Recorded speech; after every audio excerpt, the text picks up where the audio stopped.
fell out of favor among my local group, but I've recently found some people who play it regularly, so it's time to start updating and getting into my decks. We've already organized a big round robin with them and a couple of people on the internet.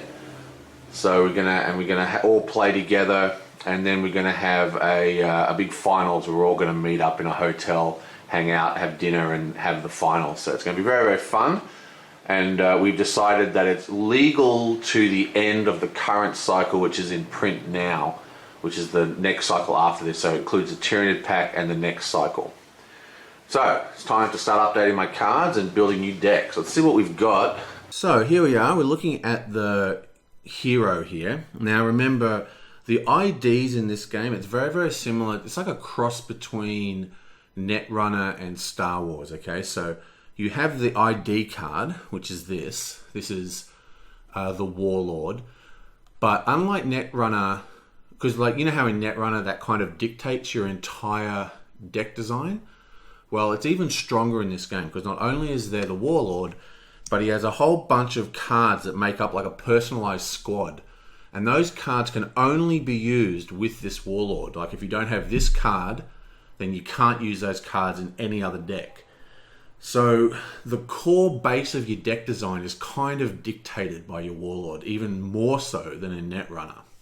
So it's something interesting to take in note. And it's a good chunk of your deck too. It's like, you know, a couple of, maybe 10, 15% or something. It's like a whole bunch of cards. Anyway, let's get into this. Old Zogwort, he's an orc obviously.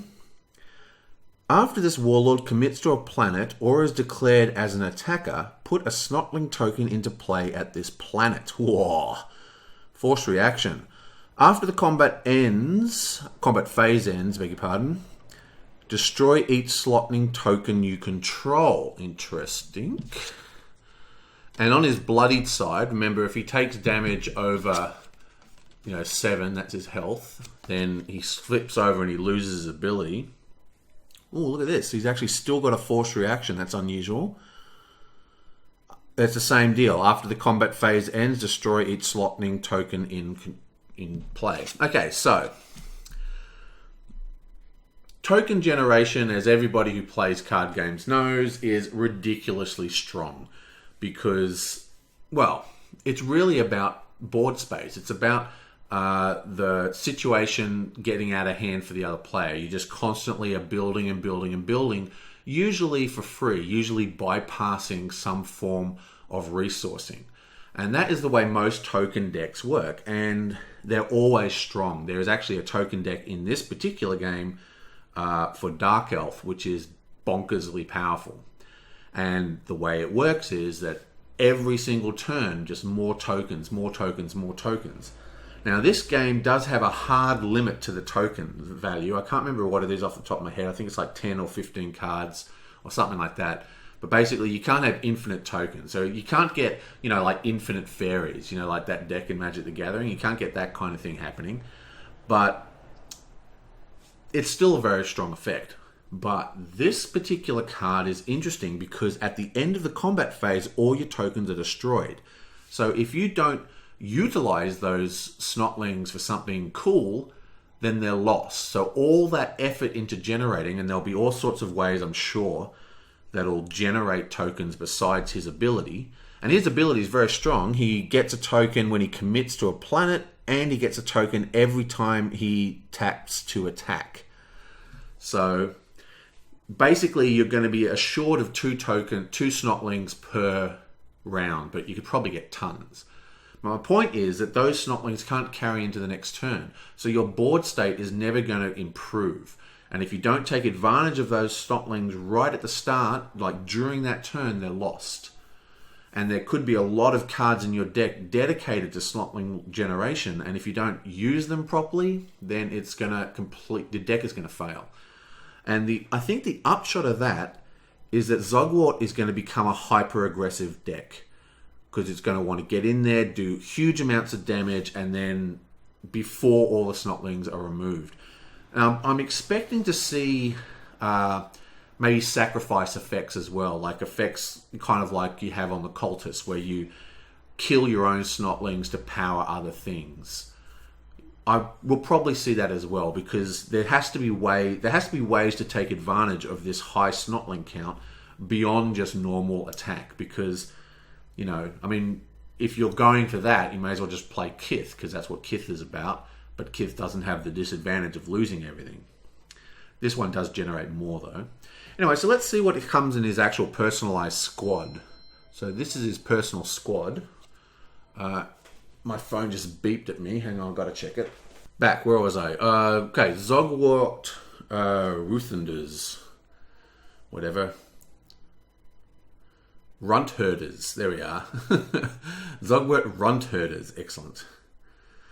Interrupt. This unit takes damage. Put a Snotling token into play at this planet. Okay, so this is a 3/1/3. 3 is pretty expensive for this. It does have a nice butt on it to generate those Snotling tokens. It's going to survive for at least one round of combat in the early game, most likely. Maybe not, though. But either way, you might get even 2 Snotlings out of this. And this is a great example of what I was just talking about. This is a card, costs 3 to cast, and there's effort. You know, you're paying resources to get this on the table. It's taking damage. There's all this stuff happening to put the Snotlings out. But if you don't take advantage of it, then, you know, what is the point? So you've really got to be careful. Now, 3 cost is actually expensive for this game. There's something kind of wrong with the cost curve in this game, in my opinion. Now, granted, our group is well behind the world meta, because we are only just starting the second 3 packs of the first cycle. We haven't even got Tyranids yet over my way. Well, it's out in the stores. It's just that, you know, we play a lot of games, so we're not super up to date. But maybe they're fixing the costing. But at the moment, it's all about the rush decks. It's so unit dependent, this game, of getting units on the table, that you know, expensive cards. You know, 3 is an expensive card for this game. You know, and a 3 cost unit, 3 health. It does create a Snotling. I don't know, but the other side of the value is we got no choice. We have to include this card because he's part of the squad. So bam, there we go. He's on the table. There's no choice here. And there's 1, 2, 3, 4 of him. Okay. Boom. Oh, there's only one of these cards. This is a location. After your Warlord is declared as a defender, put a Snotling token into play at the same planet as your Warlord. Well, obviously this is a very good card for this particular Warlord, you know, and it's great, but, you know, there's one copy. There's one copy of this card in the entire deck, and this is actually a huge problem I have with the entire concept of the, you know, the squad. Like, I love the concept of the squad, and I really enjoy playing this game, but there's a randomization to the elements of it that is beyond the normal randomization that you get with it just being a card game. And what that means is that there's some extremely strong cards inside the squads, okay? Especially for some of the other guys. I haven't really seen one that's ridiculously broken in this one, but you can't count. Like, the whole point about deck building is to create a deck that is so efficient that you can kind of mitigate the luck component. But in this game, you are forced to take singles. I mean, we've got a single card here. I think this is probably a single as well. And there is just no way that you can plan your deck design around receiving those cards. You just have to design your deck and say, well, I've got to design my deck assuming I'm never going to see this card ever while I'm playing. And if I see it, cool. If I don't, you know, that's okay, because the rest of the deck is designed as if the card doesn't exist. So in a way, having singles completely sort of neuters the whole concept of how card deck building games work, or deck construction, I should say nowadays, but how deck construction games work. Because, you know, you can play the same guy and you beat him every time, and then one game he just draws that, you know, single squad card that is super powerful, and boom, his deck completely crushes you. You got no hope. And that is a kind of random toss of the coin kind of thing that actually turned off a lot of players that I personally know. But anyway, the way around it is to just pretend that this card doesn't exist. You can't assume you're ever going to see this card unless you've got fetches, obviously. You just got to ignore it. Just pretend it's not even in your deck. You can't remove it from your deck. It's in there. It's going to take up a draw slot. It takes up whatever. Not a big fan of the singles. And we've got a second single here, which is the Warboy Stick. It's the standard single that you get in all the squads. A really powerful attachment. It's got a 3-point shield on it. And reaction, after Snotling token is destroyed, exhaust this attachment to put a Snotling token into play at a planet. Incredibly strong. It's basically damage soak. And it's, more importantly, in some ways, it's movement. One of the biggest concepts in this game that's hard for new players to get a grip on is that a lot of the tactics and strategy all focus around the ability to correctly populate the planets with units. That's why, in my opinion, mobile is such a strong effect, because it allows you to jump around the planet line. But again, you can't ever assume that you're going to see this. You can't plan that you're going to have, Snotlings when you block and Snotlings when they're destroyed and all this kind of stuff. You just can't plan around that. You just have to pretend that they're not even in the deck and build your deck accordingly. If they come out, awesome. But anyway, and I think that's the end. Oh no, this is still a squad card. Okay, this is a tactic. It's got one skull. None of these cards so far we've got any choice. If we take that Warlord, we have to have it. Reaction. After an Orc unit you control is declared as an attacker, it gets plus X attack for that attack. X is the number of Snotling tokens at the same planet as the attacking unit. Okay. This is an interesting card. The interesting thing about this card is not so much that it's plus X for every Snotling, which is obviously in this particular concept of a deck, which is all about Snotling generation, is going to be a big, massive punch in the face. But what interests me is that it's actually a reaction. Okay? It's not an action. So there's a timing thing here that makes it very, very hard to stop this card in getting out. You're going to have to kill off... you can still kill off the units with range and all that kind of stuff. But the fact that this is a reaction makes it move at incredible speed. You go BAM! And there's not much they can do about it. That makes it a very, very strong card, in my opinion. Especially because, you're going to be generating Snotlings. Okay, so that's the squad. Interesting. Now, these are no longer squad cards, which means that you can just place them in the deck of your choice. Obviously following the deck building rules, which is all about, there's like this wheel that said only certain factions can ally, whatever. Anyway, let's go. Bloodclaw Pack. Soldier, Space Wolves. Reaction. After an enemy warlord commits to this planet, exhaust this unit to put a Space Wolves unit into play from your hand at this planet. This is an unusual card. It's 3 cost, which is pretty expensive. It does have a command icon, but it has 2 attack, 2 defense. Now, on the surface, this card seems really cool.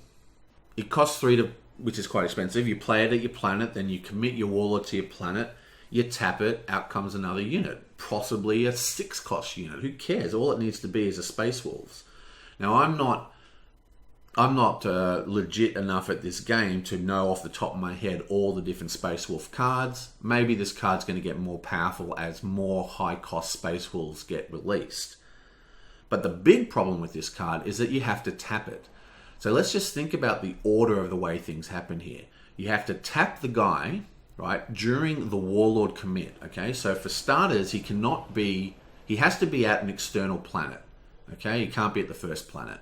Because, if he gets stuck inside the Warlord chain, then, his ability is actually completely nullified, right? Because then he'll be moving to the planets tapped. But That's fine. You say he's got an icon. He's got a command icon. He's going to contribute a bit of icon. Who cares? But no, actually no, because he is going to be tapping, and when you're tapped, you don't commit your icons towards the command struggle. So that 1 point icon is basically a feint. It's basically like, this is basically saying my Warlord is more likely to go to this planet than another planet. It's kind of a feint. And I guess in that way it's useful. And again, if there are some particularly powerful Space Wolf cards that I can't think of off the top of my head or get released in the future, this could become a real thing. But for now, it's looking a little meh. I mean, bypassing resources is always a good thing. But Space Marines have a lot of ways to generate resources already.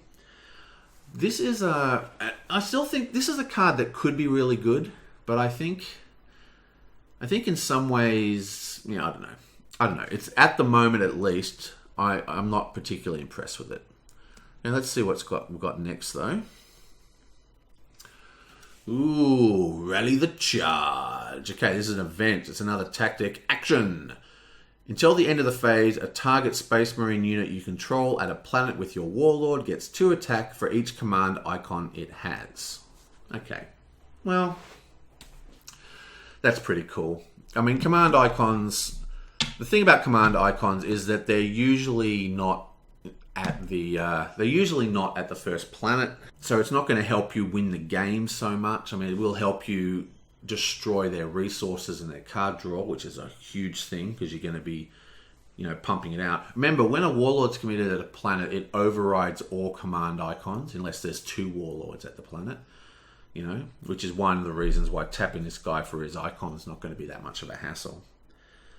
But this is a decent utility card, I mean, it's good. I mean, getting extra attack, it's a surprise. It is an action phase, so it's counterable. But at the same time, my experience with this game is that it's extremely unit heavy. Like, I mean, units, combat. And the actual non-unit slots in your deck are extremely tight. You have to really make hard choices. You can't just experiment. Or, I mean, you can experiment, but in the long run, the cards' power, the power level of the cards really come into play with your non-unit decks. You're just going to be like, I like this card. This card's pretty cool. It does all these cool things. But you know what? There is no way I'm ever going to take that over this other card because I just do not have the slots to just put both of them in. And that's a bit of a hassle. Interesting card, I don't know. And I think it's a middle of the road one, mainly because of what I was just saying about the card slots being so tight. Okay, now we have a location reaction. After a Space Marine unit you control is destroyed, exhaust the support to gain 1 credit. Meh. I don't know. Yeah, I don't know. If it didn't require an exhaust, I'd probably be more into it. But am I really going to use 2 or 3 slots to put this in? Remember, it's got to go on the table. Okay, so it takes an action round. Plus, it costs you a resource. Plus, you need to use an action round to then put out a Space Marine. Plus, the Space Marine needs to die. And you need to do that twice before it pays for itself because it costs 1 to put out. Doesn't look very cool to me. Next, I mean, it might be good if you've got 3, because if you have all 3 out, though, it'll be able to trigger 3 times off the 1 Space Marine death. Maybe that's when it's going to start paying for itself. But again, do you want to use 3 card slots for that? Yunk! Okay, so we're in IG, and I'm sorry, it is Imperial Guard. I mean, Astra Militaris, or whatever the hell they call it. Fuck that. No, it's IG. It's IG, baby, and it's always IG. Anyone who says there's a difference, is obviously, a kid. Sorry, getting a little bit elitist on you there, but IG, man, it's IG. Anyway, Steel Legion Chimera. Okay, it's a 3/2/4. Nice. No war gear attachments. Reaction. After a non-vehicle unit you control this planet is assigned damage by an attack, prevent 1 damage. Well, I mean, this is a fantastic card, isn't it? It's got a nice butt on it. It doesn't actually soak up damage like some of the other vehicles where the damage actually goes onto the vehicle. The damage is just removed. I like this quite a lot. I think this is a very strong card. It's great thematically for IG, with because IG's sort of big thing is their equipment and numbers, I guess. Interesting card. I think this is a very, very strong card. It's 3 costs. It's got a nice big ass on it, so it's can take a lot of wounds. It's got a command icon, and it can protect your weenies. I mean, that's great in all levels. Very strong card. Boom! Another IG. Teleran Raiders. Okay. 1 cost, a command icon, 0 attack, and 2 defense, 2 health. This unit gets +2 attack while at a planet with a Warlord.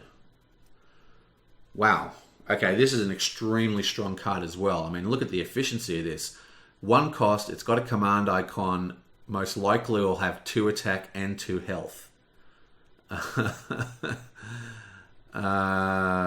Well, I mean, there's not a lot to say about that. It is an extremely good card. This is the exact kind of card this game thrives on.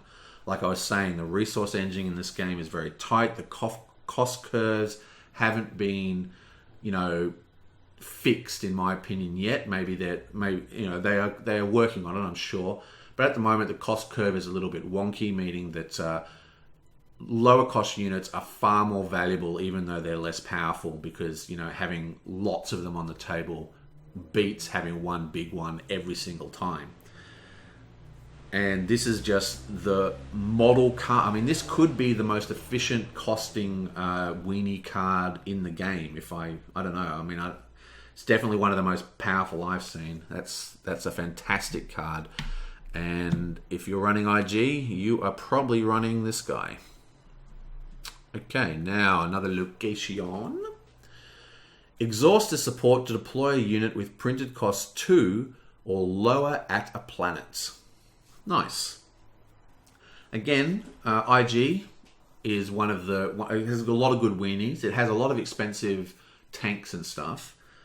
But, I mean, I was just saying how I think the strongest strategies in this game is small decks.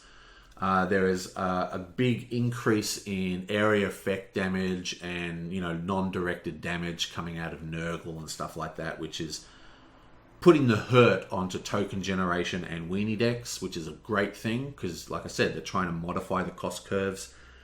And I like this one. I like being able to deploy units for free, basically. And what's interesting about this is that it's an action. So you can play it out of the deployment phase. So in some ways, it's kind of like an ambush. You can just go, oh, well, you think you're safe? Yeah, bam! Oh, actually, there's a unit there. Suck it. Interesting.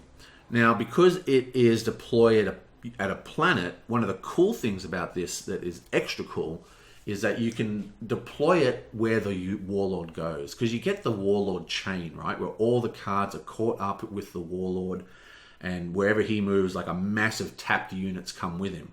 But for that very first round of combat, it's just Warlord on Warlord or whatever people were assigned to the planet. Because all the ones that come in the train come in tapped.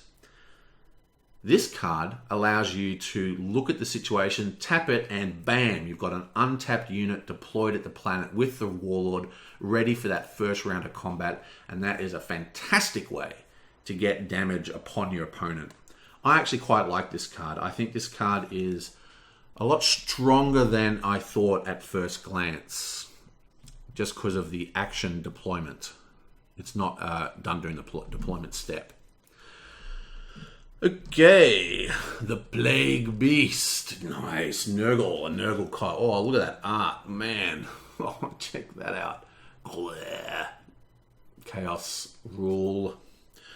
Okay, so it's 5 costs. That's quite expensive. It is a demon, so you have the cultist mechanic for lowering cost of demons.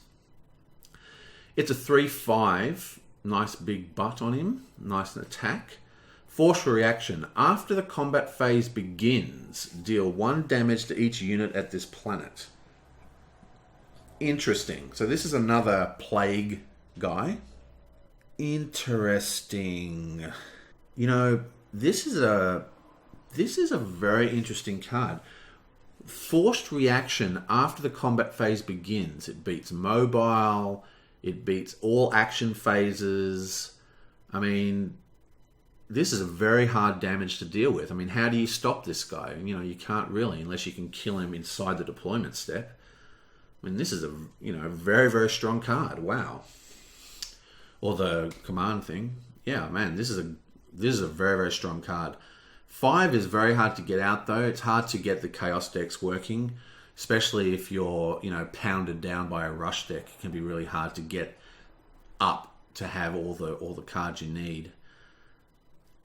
Now again, like much of the Nurgle stuff, if you combine this with the Zinch hero, who increases every damage, you're actually looking at dealing 2 damage to each unit of the planet instead of 1. I mean, that is ridiculously strong. And it also deals 1 damage to no matter which hero you use, whether you use Cthulhu or Zatharia or whatever the hell his name is, you're still doing 1 damage to each of your own units at the planet. Okay? And I'm not sure, I'd have to... I'm a little bit, a bit rusty on this game, but I'm pretty sure unit means both. Unit means Warlord, there's Warlord, unit. That's right, there's Warlord, army, or unit. Is that right? I have to look that up. Let me look that up. Yeah, okay, so this hits units, right? And units actually is warlords, army, and vehicles. It actually hits all 3 types. So this hits your own warlord. Okay, and that is where the synergy with Cthulhu or whatever the hell his name is comes into play, because that same damage he's receiving can be healed that turn as direct damage. While if you're playing with Zathurian or whatever the hell the Zinch guy is, he's got to eat that damage, which can become quite expensive. Even so, there is the Berserk keyword where you get more power per damage. I mean, that's obviously very good. These guys can align with Orcs, and Orcs have a number of Berserk characters as well. This is a very strong card. I mean, I play Chaos most myself because I just love the Chaos. But, I mean, I'm definitely going to be using this guy. He is a strong card. The big question is this a replacement for Bloodletters? I'm not sure it is. The big difference between this and Bloodletters is that the speed of the effect. Okay? This is a forced reaction at the beginning of combat. It beats mobile. It's way before range. It's before even the first action phase. While Bloodletters, they have to survive a range combat. They have to survive any action card effects. There's a lot more time to kill off the Bloodletters. So this could be a replacement for that card. Interesting.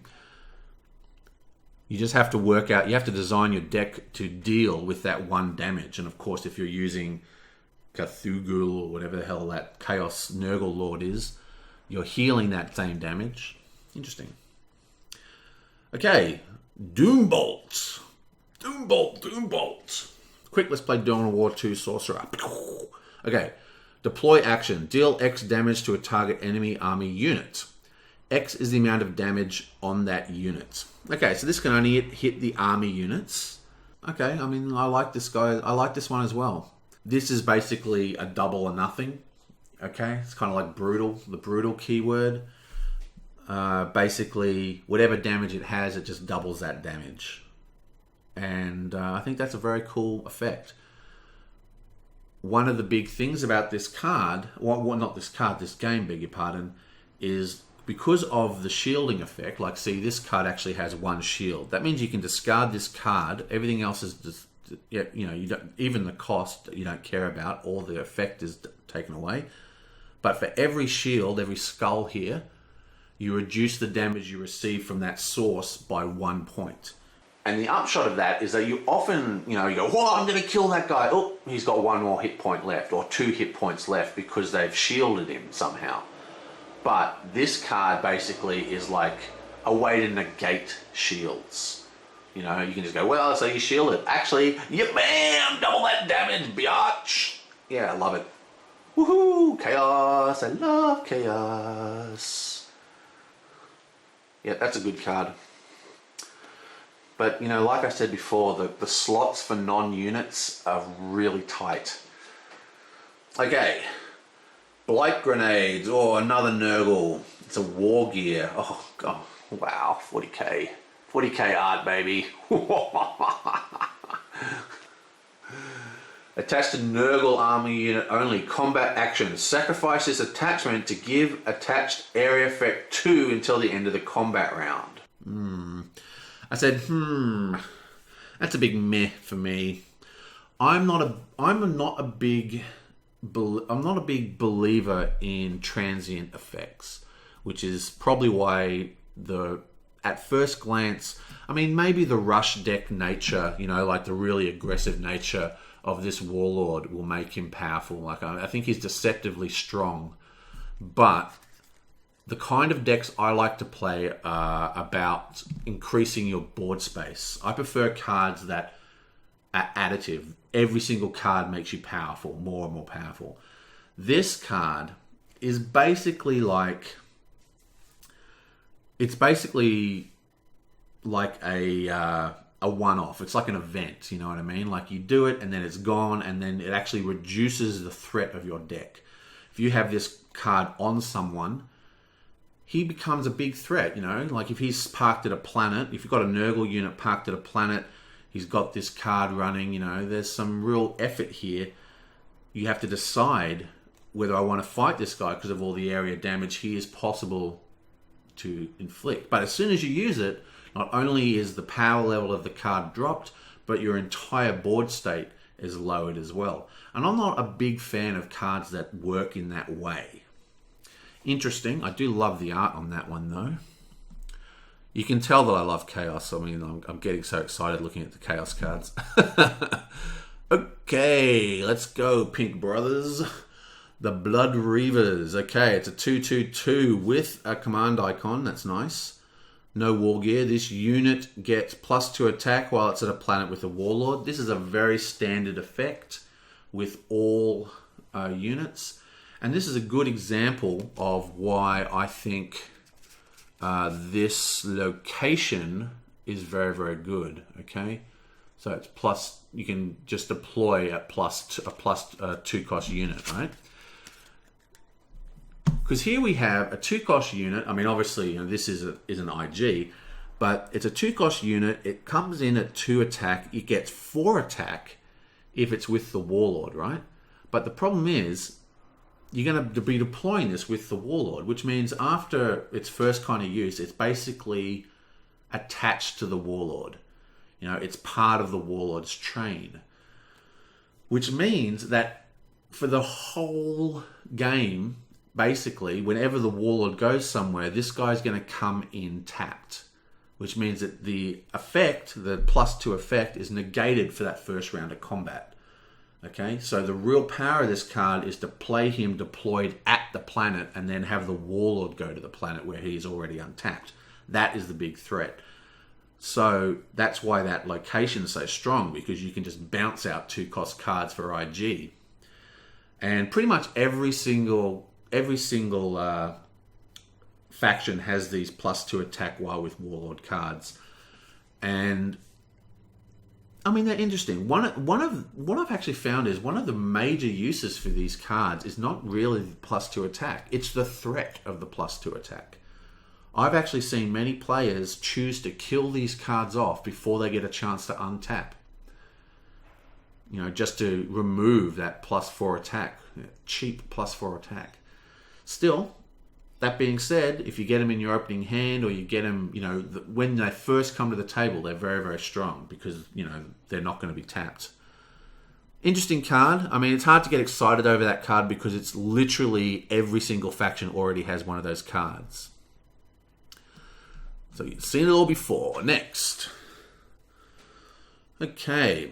Crucible of Malediction. Nice. Reaction. After you play a Torture event card, exhaust this support to look at the top 3 cards of your deck. Discard one of those cards and place the remaining cards on the top of that deck in any order. Okay, I mean... Oh, man. After you play a Torture card.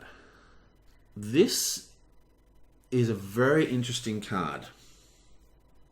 For starters, you need a Torture-orientated deck. I'm not up on my Torture decks. Maybe they're really good. I know that there's a deck forming that I've tried to build with my current card pool that's not quite there yet. That is basically a hand destruction deck. It's all about destroying your opponent's hand, and that uses Torture cards. But scrying the deck is one of the most powerful effects in all deck construction games. Being able to scry the deck and then stack the deck, that's incredibly strong. Looking at, people get worried, oh, what if I discard a card that I don't like? Well, the chances are, even if you do that, you're still going to get 2 good cards. You're thinning your deck, you're getting the cards you need quicker, cards you don't need, you're not getting. And there might be recursion things that you can combo with this. I think this is a very, very strong card, but it would depend upon how the Torture deck will function and what kind of Torture events you have. And yeah, I mean, I dig this quite a lot. One of the interesting things about this is that you can't stack it. Most reaction effects, like say that reaction effect we saw before where a unit is killed, it does something. I think it was the Space Marine one. Space Marines. Yeah, it was the Space Marines, I'm sure of it. Yeah, this Space Marine one, right? Every time a unit is killed, you can exhaust this and gain a credit. So if you have 3 of these, you get 3 credits because they can all trigger off that same one Marine getting killed. But this card, unfortunately, can't do that. I mean, you could theoretically tap all 3 at once, but you still only get to look at the same 3 cards, so there's no point. But if you're playing multiple Torches in the same turn, obviously that will combo. But it's just something to think about, is that this could become a deadish kind of draw. This is the kind of card you're going, oh, this is going to be so good, I'm going to be scrying my deck and doing all this awesome stuff. And then when you're playing it, you're like, well, I've got 2 on the table. I've only ever used the ability a few times in this entire game. Why am I wasting card slots on this? Interesting. So I'm definitely going to have to... This is a card that I want to keep my eye on, because I think that Torture deck does exist somewhere in the meta. I just don't think there's the cards for it just yet. Okay. Searing Brand. It's 3-2. The 2 bigger part is, the... whatever you call it, the shielding. Combat action. Deal 3 unpreventable damage to a non-Warlord unit at a planet with your Warlord. Your opponent may choose and discard 2 cards from his hand to cancel this effect. Well, there you go. Searing Brand. This is a Torture, by the way. It is a tactic, and it is part of the hand destruction deck that I was telling you kind of exists already, but it's not very strong. So if you're building that deck, this is one to put in it. It combos off this thing. It also adds to the power of the deck, which is about starving the other player. And it does damage, so they have the choice. Do I want to starve myself? And if they choose to take the damage, then you probably know they've got a card in hand. Then you can work on destroying their actual resources, which is part of the same Torture deck. Interesting. I like this card a lot because I can see a use for it in a deck that I'm currently playing with the concept of building. So definitely interested in that card. Yoink. Okay, what have we got now? Vectored Viper Squad. Sweet. Vehicle. No war gear, no attachments, no flying. All these things look like they can fly, but they don't have the flying keyword because that keyword's broken. It's so powerful.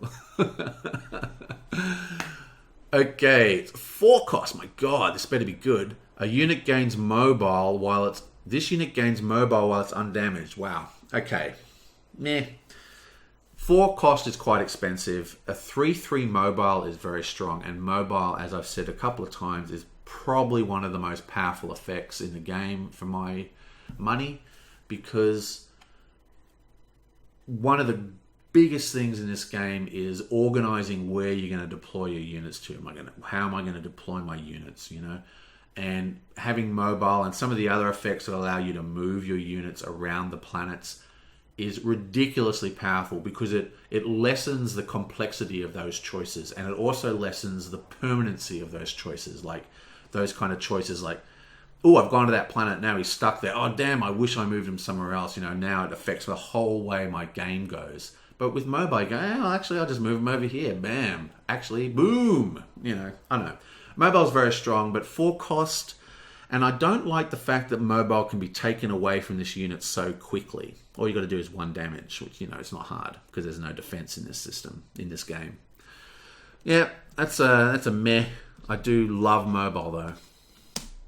Okay, next. These are elves, by the way. The sort of yellowy ones are elves. Yoink! Okay, it's a 1 cost attachment. Guardian Mesh Armor. Attached to an elf army unit. Or Eldar, sorry. When you use a shield card to prevent damage to attached unit, exhaust this attachment to double the number of shields on that card.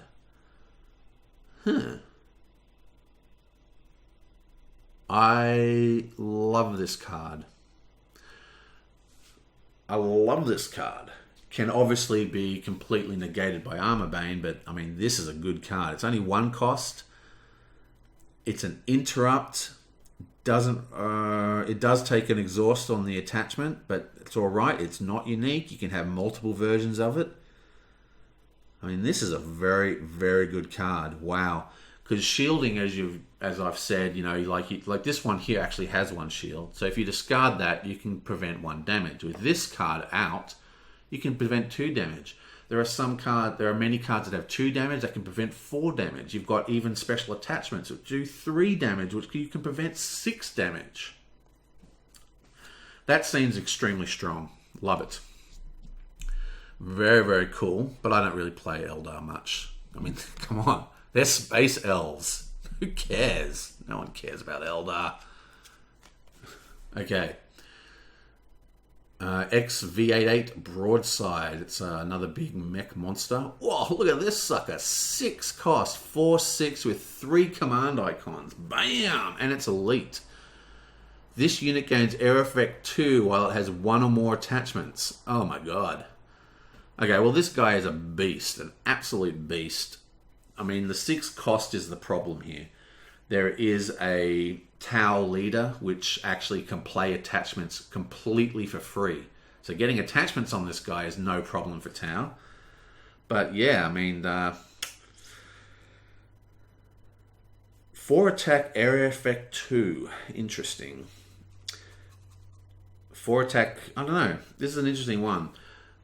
Many of the area effect cards are like, you'll never not use air effect. It's like air effect or nothing, right? But this one, 4 attack, is strong enough in its own that you might choose not to do the area effect. But the real problem is the 6 cost. I mean, that is a lot of money.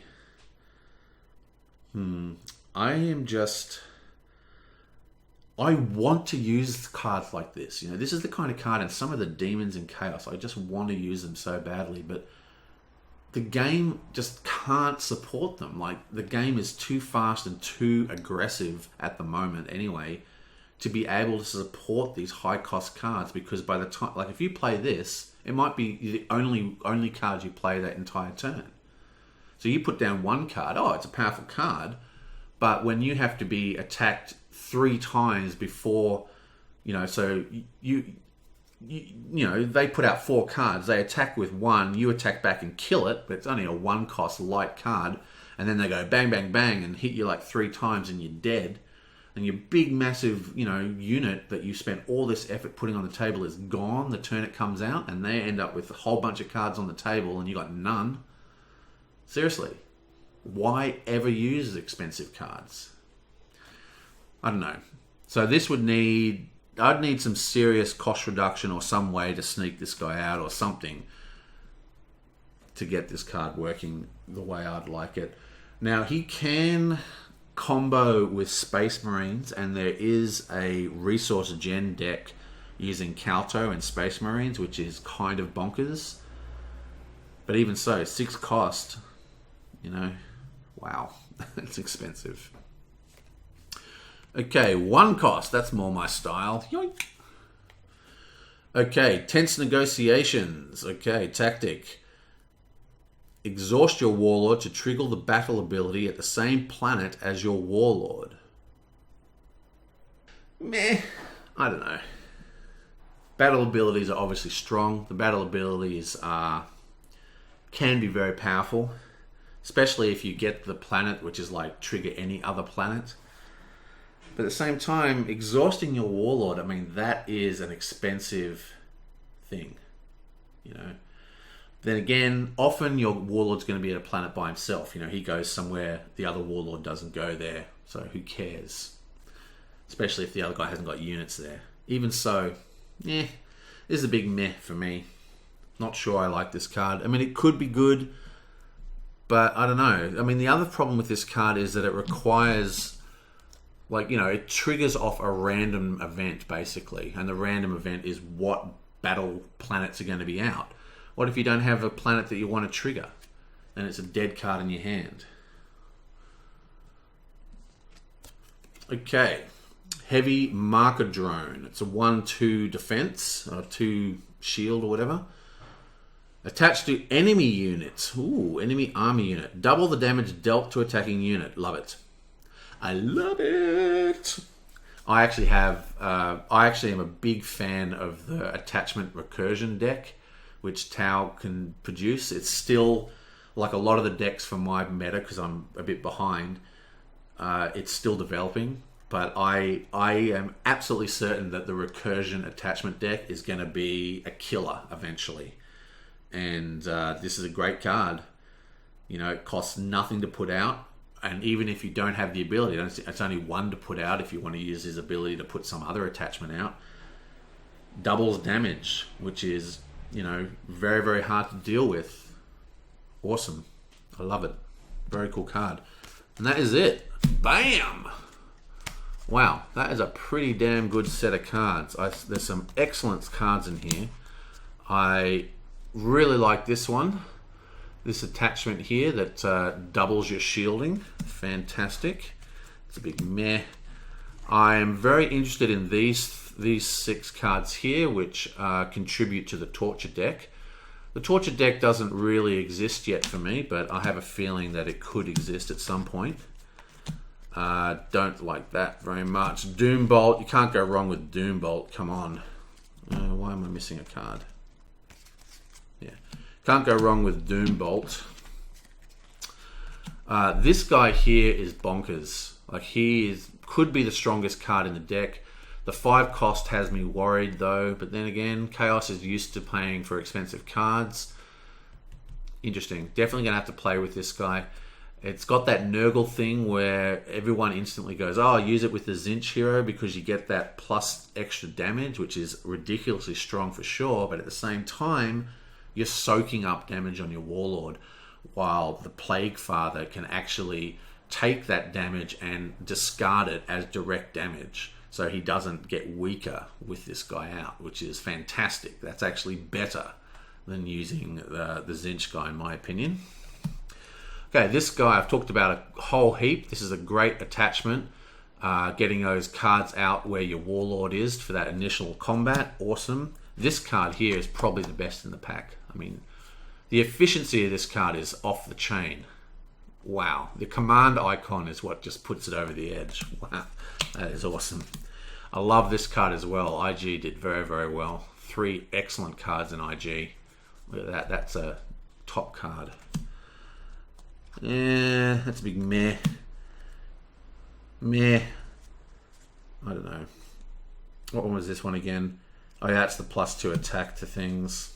I don't know. And as for the actual Warlord himself, yeah, I don't know. Like I said, I'm not a big fan of cards that aren't additive to the board state, the way this one resets. But at the same time, hyper-aggressive decks are the decks that are making the most splash at the moment in my local. So maybe he'll be good. I think at first glance he's very underrated anyway. Anyway, thanks for watching. I'll see you guys next time.